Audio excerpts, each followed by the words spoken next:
everybody. Once again, we are here.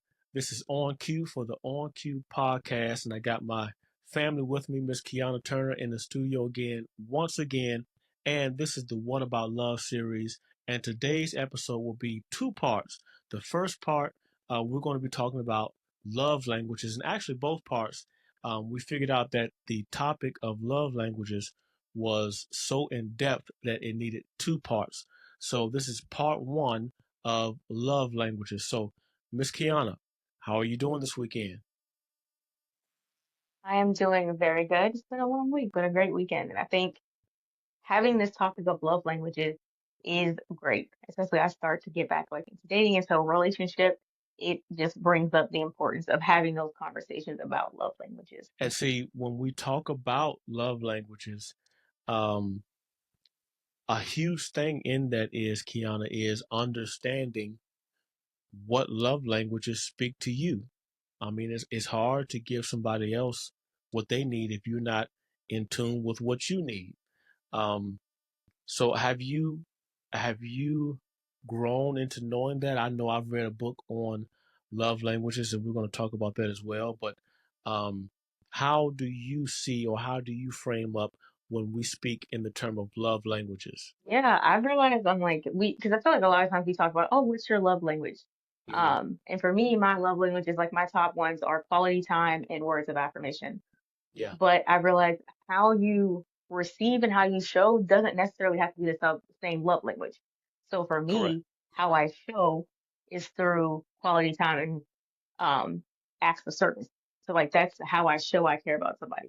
What I need is the quality times of words of affirmation. So it's kind of ironic that the thing I need, which is words of affirmation, is not the thing I'm great at giving other people. So Right. that's like I always tell people, I was like, I need the words, but I also can't say the words. So I know that's ironic of me a little bit. But how I show up for people is like I'll do acts of service, like I'll do things for you. So when I learn that they can be different things of like, oh, how I receive it and how I show it isn't necessarily always the same thing, that was like very helpful for me because then I stopped feeling as bad about it. Right. Yes. Dr. Gray Chapman wrote a book, The Five Love Languages, um, and the layout of the five love languages are words of affirmation, acts of service, receiving gifts, quality time, and physical touch.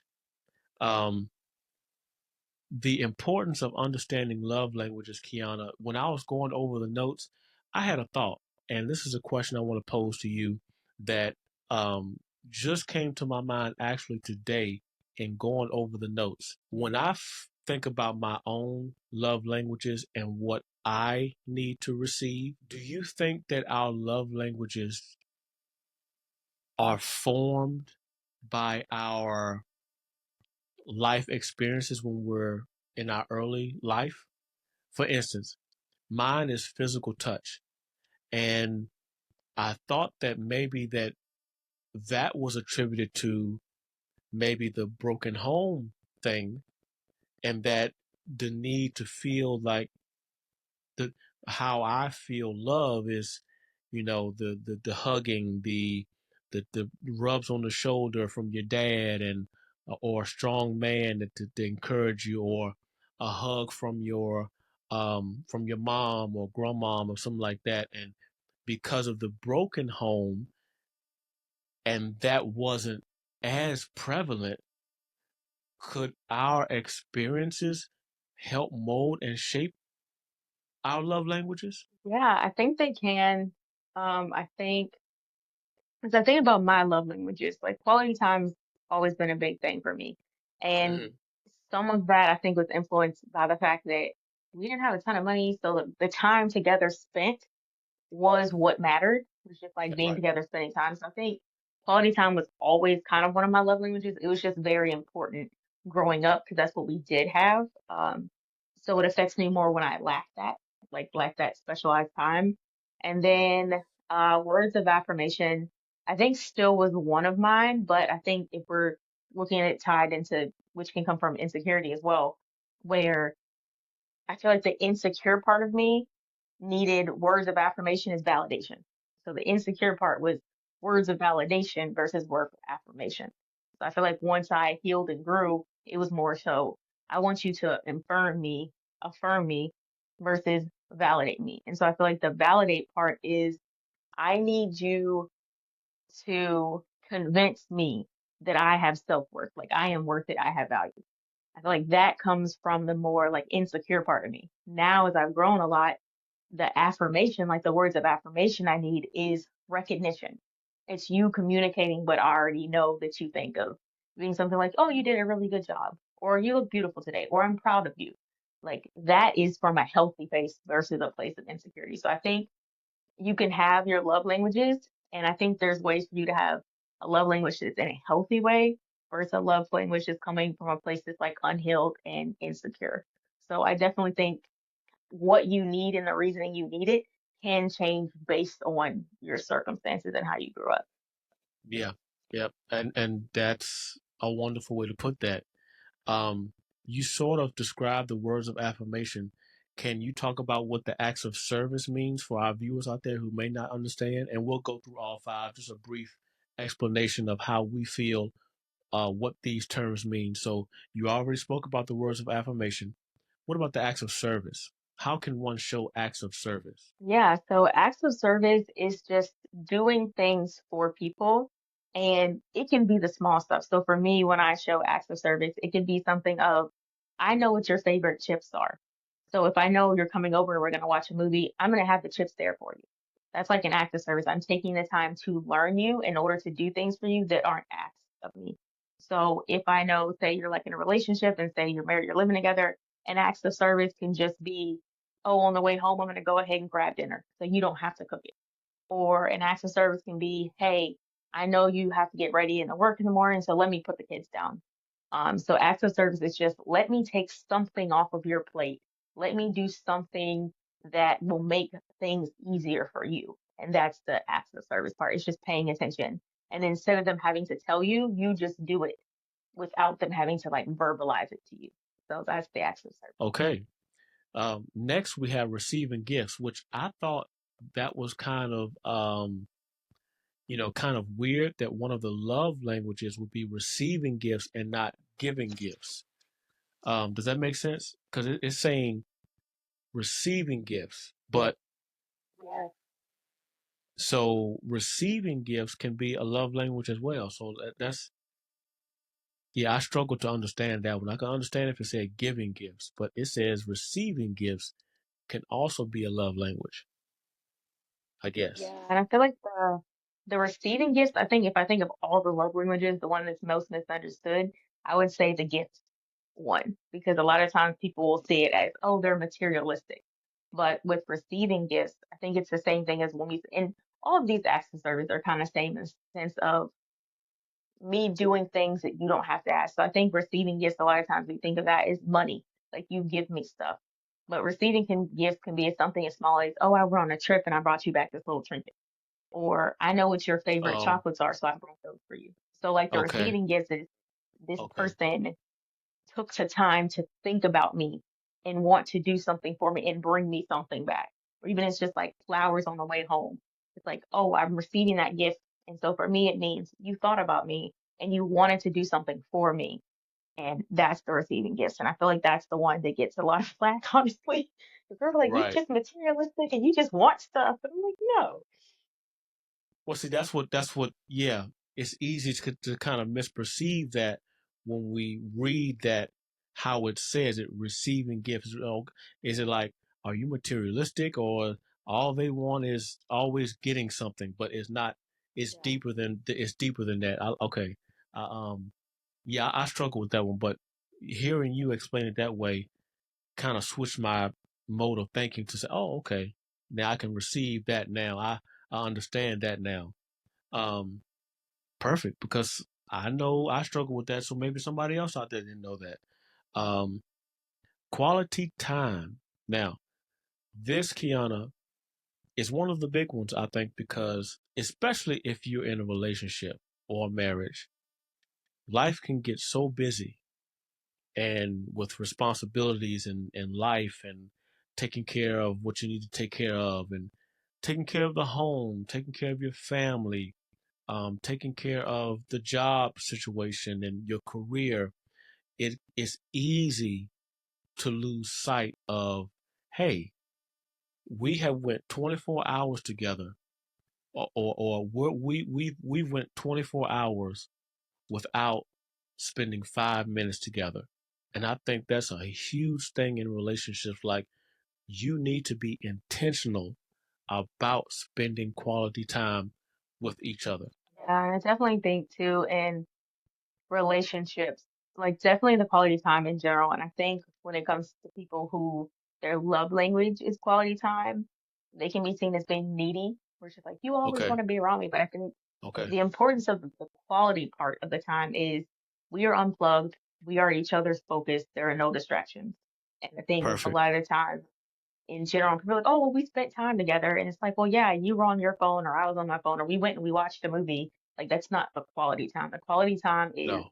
one, no Yes. distractions, two, Yes. intentional, and three, just the two of you together. So it's Correct. like no distractions, isolated, intentional. And that's the actual Yeah. quality time that lets y'all connect back in and be like, okay, it's me and you. Right. We're refocused. I want you to Right. know you're a priority for me. I'm a priority for you. So let's just sit and Correct. have this. And like you said, it is I think it's more difficult the longer you're with somebody because Yeah. even like say you're married, it's like we see each other every single day, and I Correct. think it becomes harder the longer you're with somebody Yep. because you get so used to them and being in their presence and being comfortable. And it's like it's just let's do this thing together. Like let's just go for a drive, or let's instead of it being something where you grab coffee and sit on the couch and I'm eating at the table, let's both of us just go sit outside and have a cup of coffee. And that's the quality Right. time part. You we could go to the park and walk and do something like that and sit up under a tree, and now, like you said, I'm engaged. I'm here. I'm disconnected from everything else, and I'm engaged with you. You are engaged with me. Life is already so hectic enough. Why can't we spend 30 minutes refreshing and saying, hey, you know what? How was your day? And you ask me, how was your day? And then we are invested in each other's space, time, emotions. And as you said, being married, um, it is easy to lose sight of that because, like you said, you wake up every day, you go to sleep every day together, you go through the mundane routine of life every day. So it's natural for you to be getting your coffee at the kitchen table, and he may be on the couch watching the ball game, and so it's easy to lose sight of how important quality time is. And here's a side note, Keanah. Now, this is going to ruffle some feathers, but I feel that a lot of marriages that are put up before us single people as so great are not so great because they're missing a few of the key vital points in love languages and understanding love languages. Yeah. And I And I think know, that's too, no, go ahead. You okay?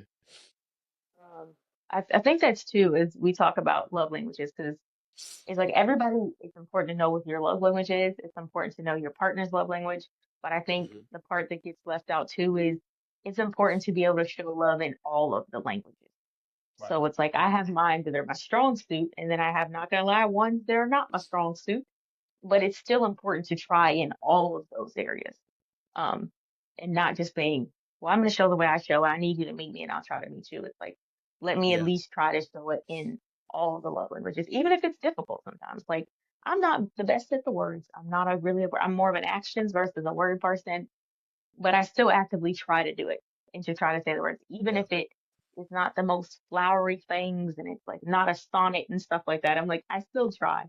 As Yep. awkward as it might be for me, it's like I still actively try to show Yep. the love languages. Yep. Yep. And which is leading to our next point in talking about some of the personal anecdotes. Um, Probably about maybe 6 years ago now, how I was made aware of, me not paying attention to a lot of the love languages. So this particular lady that I was talking to, um, we both had our own lives. We were busy working and doing your own thing, and you didn't really have a whole lot of time for each other.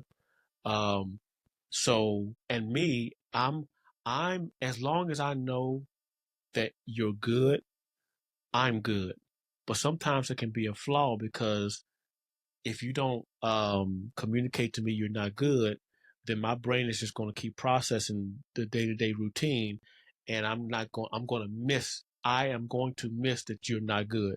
So Q is telling you right now, it's easy for me to miss that. So what she suggested, she said, "Hey, look, since when you get off of work, you're still so busy because Keanah, when I get off work, I don't get to sit down and I just I don't get to do that stuff.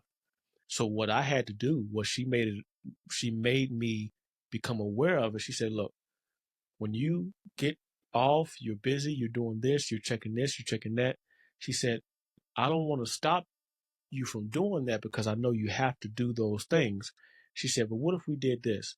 What if we were intentional that when you did get off work, what she decided to do was um, one of our favorite shows. She said, "Look, when you get off, we're going to watch just one episode of our favorite show, and then you can go ahead and do what you need to do." And because of that small little communication, it kind of like flicked some switches on in my brain, my man brain, saying, "Oh, okay, okay, now I can process that." But Kiana, if she had not communicated that, it would have been hard for me to process that because, like I said, Quentin is going to miss it. So because she just took out the time to say, "Hey, what if we just do this and then you do that?" Here's where compromise comes in. Now my brain can process. I say, "You know what? Okay, when I get off, it's just me and you, and we're gonna do the episode thing," and that worked for us. So that was like my own personal story of how like I was unaware that she was not good with the quality time because I'm assuming, everything's straight, we're good and you're good, but that was not the case. So, Yeah.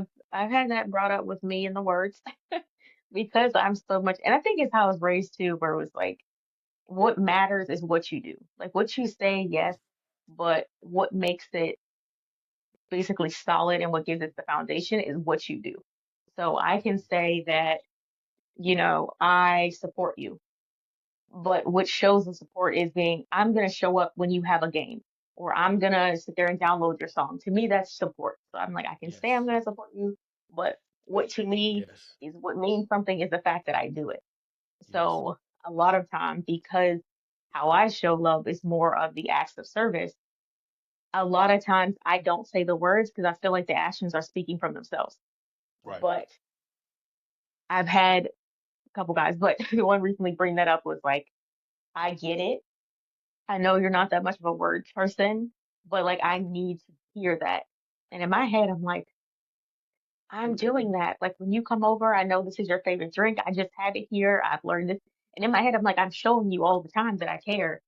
And it's like, oh, but you still need the words. And that doesn't diminish yes, what I am doing. That's not to say yes, that acts aren't enough. It yes, just means that right, for you, you still need the words sometimes. And correct, so we had that correct, compromise. I was like, okay, don't diminish what I'm doing just because I'm not saying it. Like, let's find a middle ground where you're right. right, I can say more. right, And also just know that sometimes when I'm not speaking, look at my actions too. So we had to right, kind of meet in the middle there where I'm just like, yes, I'm yeah, supporting you, but also I can say it. Be like, I yeah, got you. And then do it. Or be like, you look really handsome today. And just right, like say the words, even though in my head. And some of that is yeah, my fault because I think a lot. And a lot of right, times I think I've said something out loud, but I haven't. I just thought it and it never came out of my mouth. So I'm mm, like I said mm. that. In my head, I was Mhm, like, you fine today. He said, you didn't actually mhm, say it. I'm like, I mhm, got you. I'll say the mhm. words out loud. So, Kiana, you're telling me that in order to practice love language, you have to be intentional? You got to be, and not only do you have to be intentional, you have to be flexible, people. Oh, you, Flexible. yes. Woo. I could have dug in and been like, no, I show it. I spend time with you. I do things for you. That should be enough. Just deal with it. It's like, no, if they Well, see, need more, th- they do, because my brain is saying, "Hey, I'm in the house moving around. Do you need me sitting right beside you? I'm in the house now. I've been at work all day. Now I'm in the house, and you've gotten home from work now, and we're just in the house. Do you need me sitting right beside you?" And the answer to that was yes. So upon knowing that, I'm like, okay, because I couldn't process that at first. I'm thinking we good. You're in the house, I'm in the house, we good. But upon her communicating that, now it told me, no, just like you, they still need to hear the words. They need you right beside them for a little bit. So you're right. You have to be flexible. Yeah, yeah. so, and I'll have a question for you because I don't have kids. When it Mhm. comes to the quality time for you when you were also married, would the for you, did the quality and time include not the kids there? It has to. Yep. It has to. If you have children and if you're married and you have children, a lot of parents and married couples also lose sight of the fact that you still need quality time away from the children. So I would even say that it's almost still a necessity. A lot of married couples lose sight of that, and that's because we don't communicate how we need to. But it is a necessity that even with the children, there is quality time spent. Now, I'm giving you the correct answer now, but let me tell you how it was in my that was the correct answer. How it actually was with me was when the children came, you think and feel that you have to include them, and that's quality time enough. And what you find out over time is maybe it's not. Maybe you still need to do the dating by yourself, the sitting on the couch by yourself. And what I can say to you now, and what I would say to help somebody else, even if you have children, and let's say the whole couch thing uh, needs to still be there, where it's just her and you two, you need to be very intentional to still give her that couch sitting without the children. You cannot lose that. What I did was I lost some of that stuff in trying to be the husband, the dad, the provider, and so I lost some of that intentionalism in trying to just take care of the home. But that's why it takes a real conceited effort and intention and forethought to understand, hey, if you don't pay attention to these things in your marriage, in your relationship, it will go down. Even if you add children, that's fine. You can enjoy the children together, that's fine.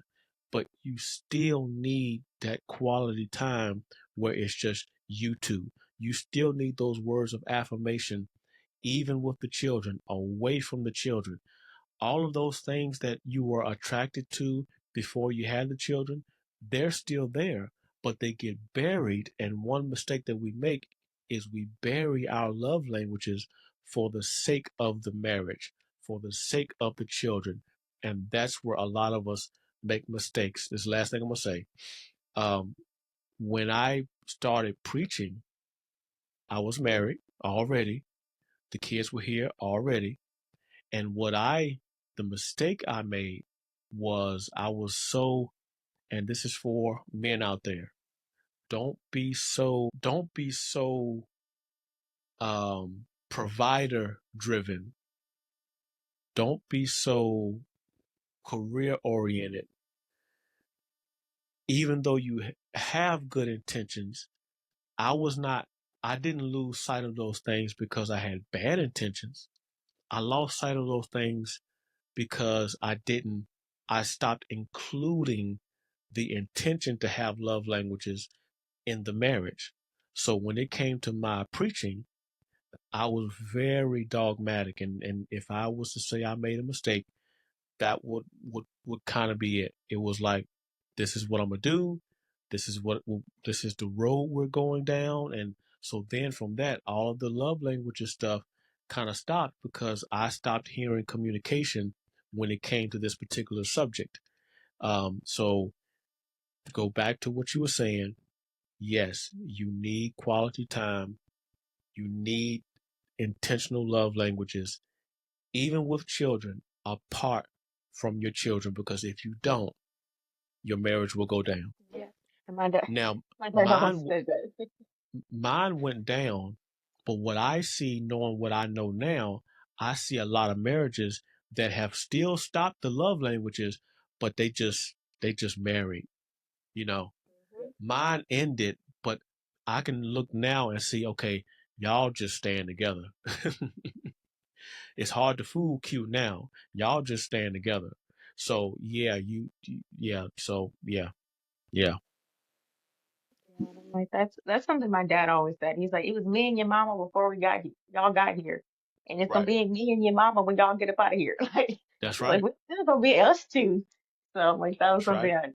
my dad was cracking up. He's just like, at the end of the day, it was me and your mama. Eventually, y'all gonna leave, and it's in this house. It's still gonna be me and your mama. Hmm. So But and I actually like that. I like it put that way because it's true. I mean, before you all were here, it was me and your mama. We were loving each other, going out, having dates, and doing these things, and then major responsibilities came, and Keanah, somewhere along the line, we lost it. And there's no harm, no foul, but yeah, you can easily lose sight of that easily. That's a good way to put it than what your dad said. Yeah. Okay. Okay, that was good. So look, we're gonna dive deep into the words of affirmation and acts of service. Um, Now, this love language centers on verbal expression of affection, appreciation, encouragement. It's about hearing "I love you." But Keanah, you just said that they need to hear it, and where you're saying, "But I got your favorite drink," that should be telling you that right there. Yeah, yeah, yeah. Um, they need to hear it. And for me, um, the words of affirmation go a long way because the world is already beating me down enough. And then on top of that, I have a nerve to have a podcast. I have a nerve to try to be doing some music and get out there and then so it's like for me, every step, whether it's at work or with the podcast or with the music, or even with being a father, single father of two children, every step it seems like you're making a misstep. It seems like you are failing at some point. It seems like you're coming up short at some point. Remember, I told you earlier, um, I tried to shoot some video and it didn't work. So those things really can make me take a dive emotionally.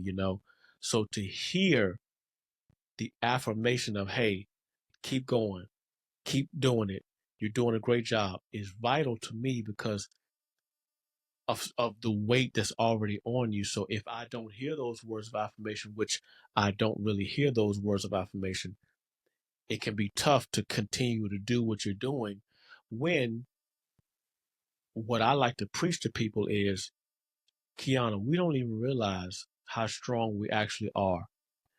What actually makes me take an emotional dip if I step outside of myself and give myself advice? I'm already doing of 95% of it is working. And here I am with the 5% that's not, and I'm allowing the 5% to make me take a dive. So I say that to say we're stronger than we actually think, but those words of affirmation can go a lot further than people think. yeah, and I think definitely for me, if we talk about how important it is to kind of in general, the Lord says the power of life and death is inside your tongue. Very Yes. much so true because words of affirmation, that's one of my top love languages. My top two are Mm-hmm. quality time and words of affirmation. And for me, guys and people sometimes would be like, "Oh, you're sensitive." I'm like, I'm not sensitive. If some person on the street walks up to me and be like, "You stupid," I don't care, bro. Like it doesn't matter to me. But when people that I care about and I value their opinion, what they say matters to me. So somebody can sit there and cuss me out on the street, and I just be like, Yes. okay, whatever, bro, you need some help. Or I could have it where, like, say my dad comes to me and is like, I'm disappointed in you.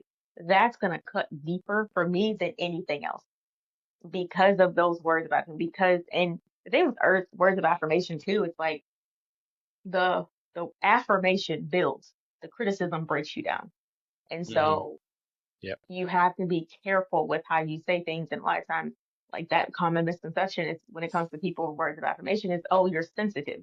It's like, Yeah. no, it's not that they're No. sensitive. It's that if you're someone and they care about your opinion, Yeah. what you say is going to hit them differently.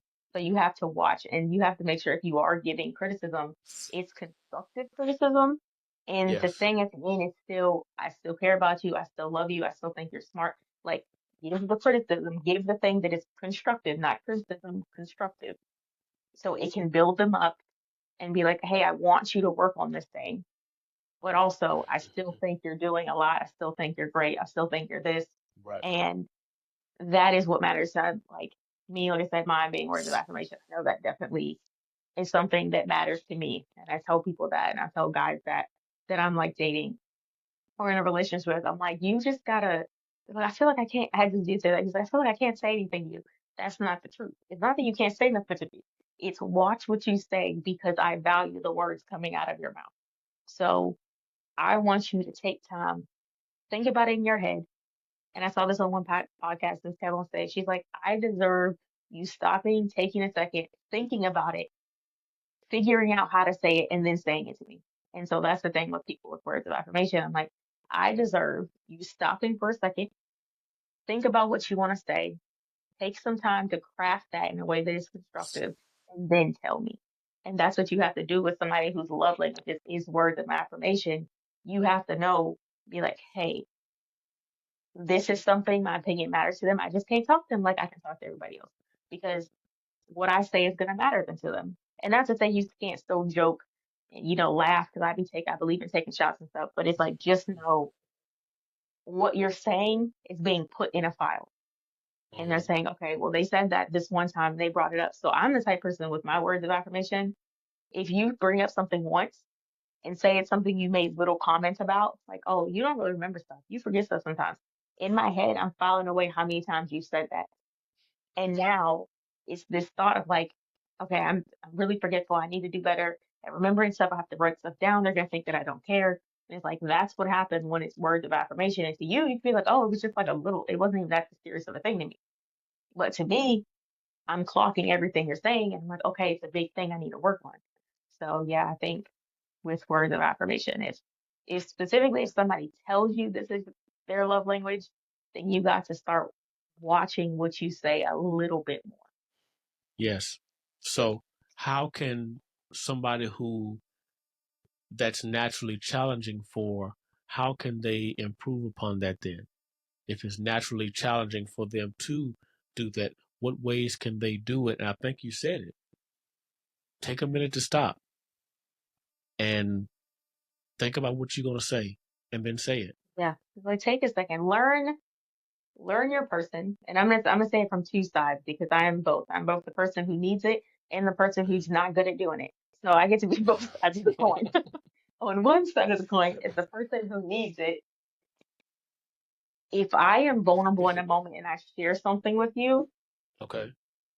hold space for that and know you can't joke about that. Like there's a lot of things you can joke about, but if it's something where I'm like, I'm having a vulnerable moment and I bring something up to you, the worst thing you can do is one, turn it into a joke, and two, bring it back and throw it in my face later in any Kiana, shape or capacity. Like, don't do those things to me. So I'm like, my that music, those the two things. my music and my podcasting is vital to me. If I share with my lady, and I don't have a lady, but I've had this happen to me in the past. If I share with you, now I trust you, Keon. That's why I was able to tell you, hey, I was a little bummed out today, it didn't work out, but blah, I'm gonna keep on moving. But if you're my lady and I tell you, hey, I tried to shoot the video today and it didn't come out, and you make a joke about that, boy. So you're right.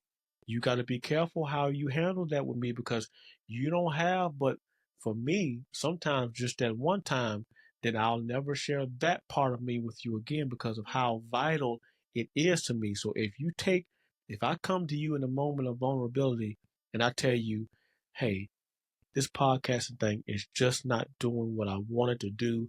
I'm working all the time. I don't have that much time to shoot. So when I shoot, I need to work. And sweetheart, it's not working. If you mishandle that, that goes a long way with me. And I'm gonna remember that, like you said. I'm gonna remember that and I'll know, okay, you know what? All right. I just won't tell her that emotion again. I just won't share that with her again. So yeah, you're right. You are right. Lock it. So I'll say now we're gonna say the opposite side of the coin. As somebody who is not great at the words, on the Okay. opposite side of it is for me, because I know words of affirmation is not my strongest suit as far as me doing it, a lot of the times I'm self-conscious because I'm like, well, what if it's not gonna be enough? Like, what if the words aren't necessarily as flowery, or what if it's not equal to your words of affirmation? So I've dated people where it's like they're good at the words. And so as somebody who's not good at it, to dating someone who needs it, I've realized it's not about how flowery or how good it sounds. It's about you taking the effort to do it. So if you're somebody who's not good at words of affirmation, number one, say that. It's okay to be like, hey, I'm not necessarily the best at the words, but also I am willing to try. And so it's one for that person to know, like, okay, let me manage expectations. They're not the best at the words.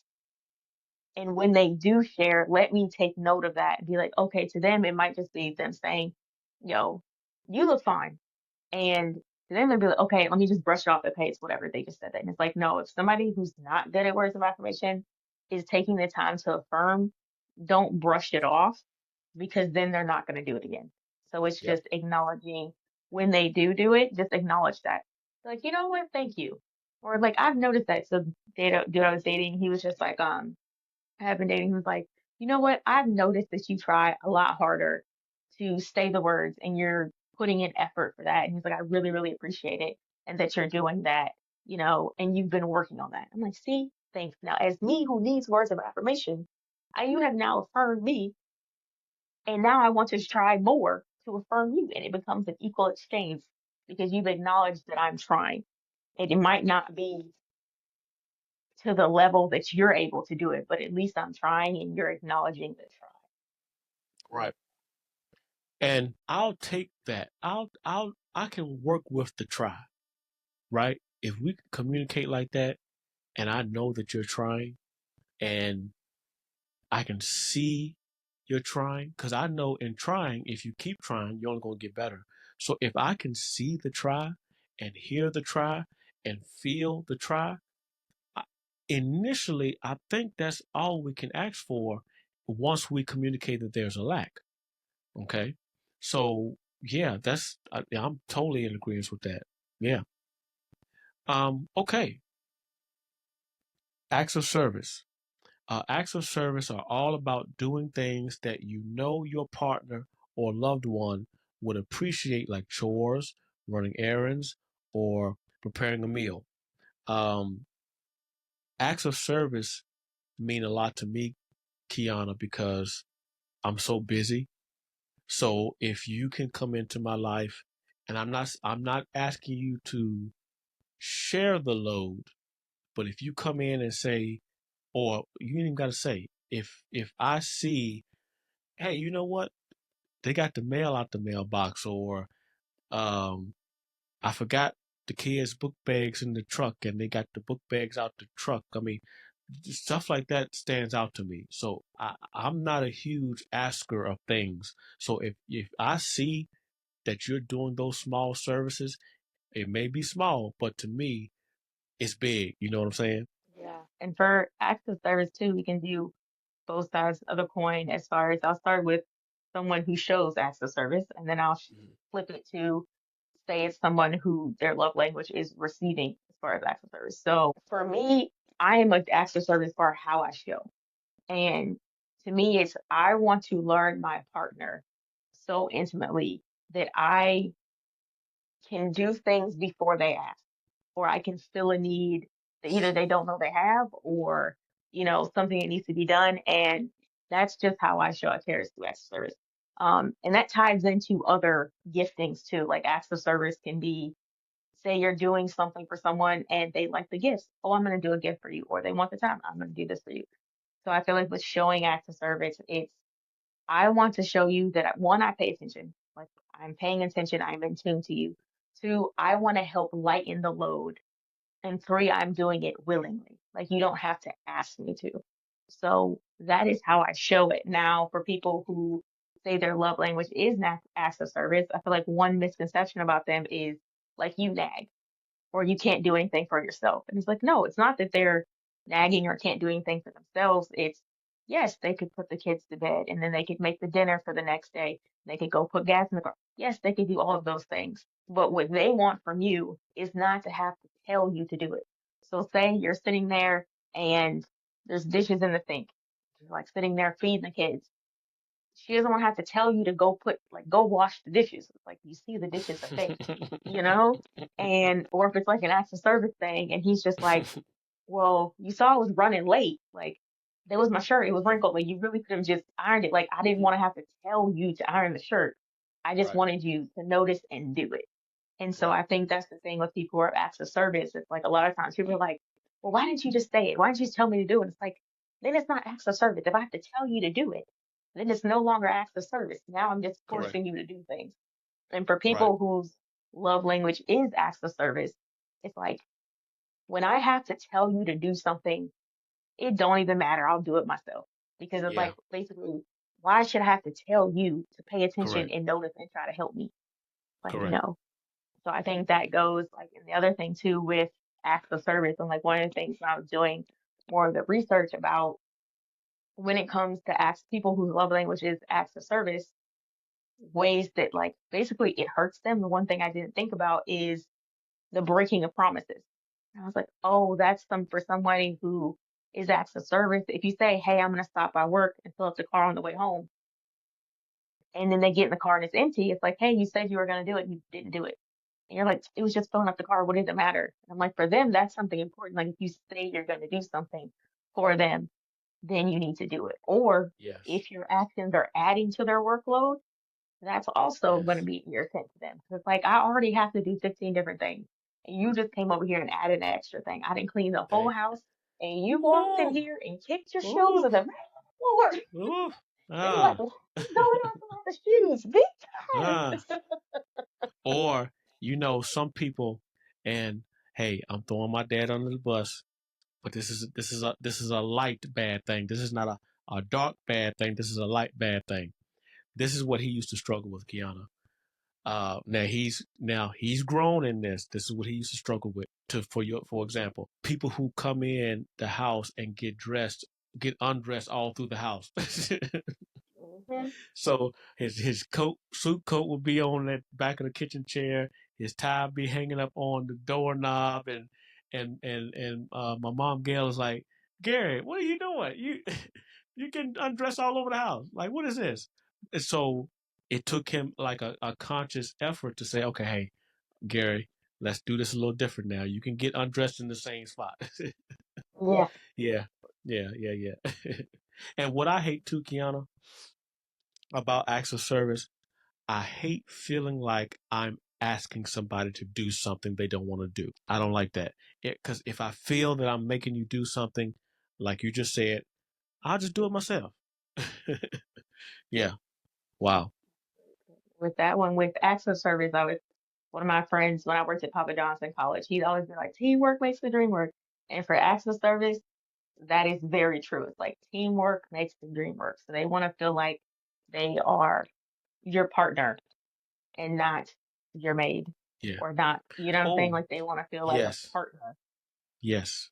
But Kiana, is that not the goal of having somebody in your life that would be a partner to you, that through love languages we can strengthen our bond? Because don't you want a partner there and not a maid, or not just a body to fill an empty void? Don't you want a partnership? Yeah. I think that ties into what we were talking about in the last episode of wanting to love versus wanting to be loved. Okay, Like a yeah, lot of times people want a partner. They just don't right, always want to show up as a partner. It's like I correct. want you Ooh, to be a partner yes. to me. And the thing is, like when it comes to partnerships, I'm like, you are getting two totally different people who are Oh, coming yes. together as partners. And you might sit there and be like, oh, well, I'm not as strong in this area and they're stronger. Okay, partnership. But I'm like, sometimes the partnership is I am adjusting. I think of it like a puzzle piece. It's like sometimes you have to adjust as puzzle pieces so you can fit in together. And that Okay, partnership in if the goal is for the dream to work, that's our overarching goal is for the dream to work. okay, I need to be flexible enough to change how I maneuver so that we can be a partnership so we can get to the goal. Like that's the entire point. And I always say the same when I'm explaining things to people, I'm like, my if my goal is to get you to understand something, then I have no problem saying it 10 different ways if the final goal is understanding. So I'm like, when you're in that relationship or partnership, if your goal is to be a partnership and understand each other, it you won't be as rigid in changing if the goal is to have an understanding of each other. If your goal is to tell somebody to do something, then you're gonna think it's one way, my way, do the thing. If your goal is to help somebody understand something, then you lose nothing by rewording it, by trying a different approach, by compromising on things. So I'm like, that's the importance of we are a team, we're working together, we're dreaming is the partnership. I lose nothing by adjusting. If the ultimate goal is the partnership, and I step outside of myself, I don't lose anything by adjusting. I don't lose anything about learning to do the words more. I don't lose anything by, like you said, picking up the coat and the tie and the shoes and at least drop them off in one room. Like I lose nothing. If anything, I gain in this partnership because I'm doing it. And I right. think that goes back to what we were talking about before about wanting to love versus being loved. The wanting to be loved is this is me, flawed and imperfect. You need to love me exactly as I am, and I'm not going to change. Wanting to Right. show love is saying, hey, you're a flawed person. I'm a flawed person. I want to Yes. learn how to love you, even Yes. if that means I have to show up a little bit different. But see, Kiana, what you just said, where relationships are struggling or even failing, is because they are not taking the time to get to know their person inside and out. They don't practice the love languages. They're not intentional in what they do for the other person. It's really about what the other person can do for them. And we covered that kind of in the last video, like you said. But if we want to sort of break that bad cycle of what's going on in relationships, it starts with one knowing yourself and then coming across another flawed person and accepting them and saying, hey, this is where we are in life right now. We are attracted to each other physically. We talked about that. We share a lot of the same interests. We talked about that. Well, okay, what's next? Okay, relationship. Well, Kiana, that's work. That's effort. That's intention. That's understanding your love language. Uh, and what I like that you said today was, hey, I'm gonna give you 2 points. I'm good at this. I'm good at giving this, but I'm not good at receiving it. Or I'm good at receiving it. I'm not good at giving it. That's a real thing that people don't even realize is there. Like, I love physical touch.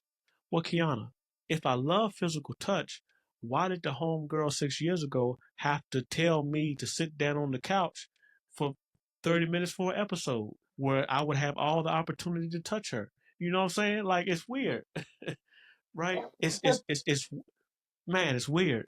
That's crazy, and I'm glad that we're bringing up these topics that are like even challenging our own thinking about certain things. So yeah, that's crazy.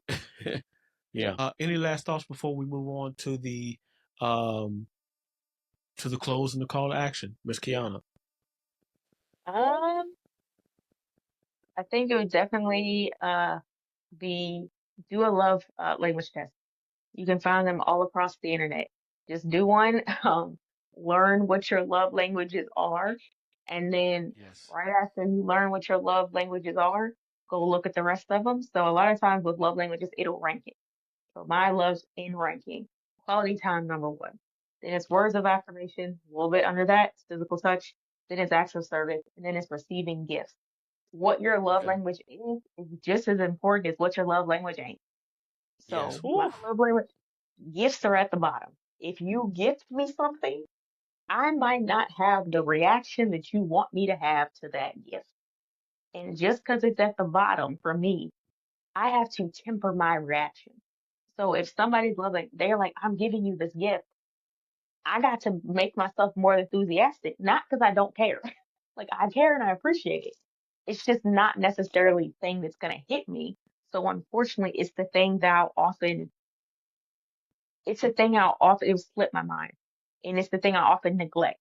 So if you come to me and you're like, hey, this quality time's my top, let's just use that. Like sit down and watch this 30-minute show together. Yes, we have a show together on Netflix. We'll sit and watch it. That means so much to me. Say you went on a trip and you came back and it's like, hey, I got you this, glass from this trip. I'm like, oh, thanks, appreciate it. And to you, you're now gutted. You're like, hey, I took all this time. I got this gift for you and I did this. And you're now being like, I feel underappreciated because I'm like, well, gifts aren't my love language, so it's not something that I'm really going to pay attention to. So I would say take the love language test. Find out what your love language is. Yes, how someone should love you. Then figure out which ones it ain't. So you'll know in those areas, if I get somebody whose love languages is gifts, I got to be real aware of what they are doing, or they will feel underappreciated. So learn Yes. both. Learn what it Yes. is and learn what it ain't. That's perfect. And I'm not even going to add or take away to that.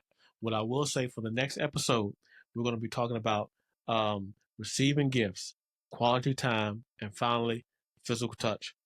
As she stated, we challenge you before the episode 2, take that love language test. She said you can find them all over the internet, and that is true, just so you can kind of follow along with us in the wrap up of the discussion about love languages. So, from Miss Keanah Turner, on Q for the On Q podcast. Make sure to like, share, subscribe, hit that bell notification so you can stay up to date on all the content here at the On Q podcast. Until we see you again, this has been the What About Love series discussing love languages. We love you. Until we see you again, peace. Bye.